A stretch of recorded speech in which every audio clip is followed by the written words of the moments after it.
New Zealand is known around the world for its beautiful natural environment. We have a reputation for being clean and green, and our agriculture and tourism sectors thrive because of it. However, this reputation and our long-term prosperity is at risk through large-scale deforestation and the expansion of intensive industrialised dairy farming. Dairy farming is one of the most greenhouse gas intensive forms of land use, and this intensification will greatly accelerate emissions. Taken on the 4th of April, this footage shows the reckless conversion of forestry land to intensive dairy currently happening in the Tahorakuri Forest, northeast of Taupo in the central North Island. This is a familiar sight throughout New Zealand and is set to continue well into the future as the government-owned Landcorp has 455,000 hectares of forest earmarked for conversion. That's more than 7 times the size of Lake Taupo and will lead to a massive increase in our greenhouse gas emissions and deal a substantial blow to our clean and green image. As part of the Rainbow Warrior Target Climate Change Tour of New Zealand, Greenpeace took action against this double whammy on the environment.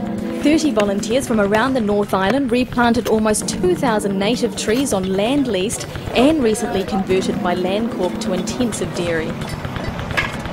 The problem with dairy is that agriculture is 49% of New Zealand's greenhouse gas emissions.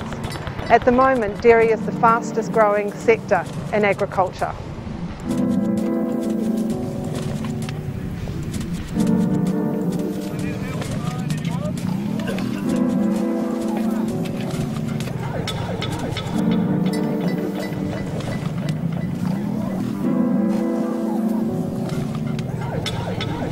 The problem with what Landcorp is doing is that they're busy deforesting, converting to dairy, which is one of the biggest problems with greenhouse gas emissions in New Zealand today.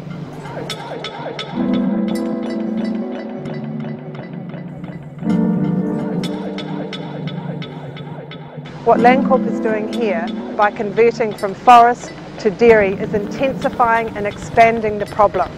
Farming is an important part of New Zealand's economy. But the way in which Landcorp, a state-owned enterprise, is going about it is an intensification and industrialisation of farming, which is contributing majorly to our climate change problem.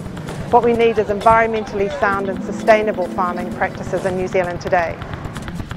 Well, the first thing to do is to halt the intensification and expansion of dairy farming, because that's causing major problems, in particular contributing to climate change.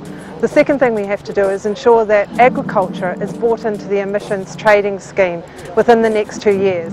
At the moment, agriculture is being let off for the next 5 years and then will be heavily subsidised by you, the taxpayer, up until 2025.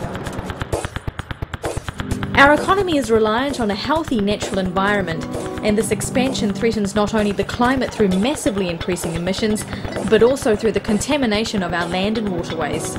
It also puts our clean green brand at risk, which could have serious ramifications for our international exports. Greenpeace will continue to target climate change and pressure the government to commit to an overall emissions reduction target of 30% by 2020 and halt the expansion of dairy farming, but we can't do it alone. Everyone needs to contribute to the emission reduction effort. Help play your part. Go to www.greenpeace.org.nz to see how you can reduce your emissions by 1/3.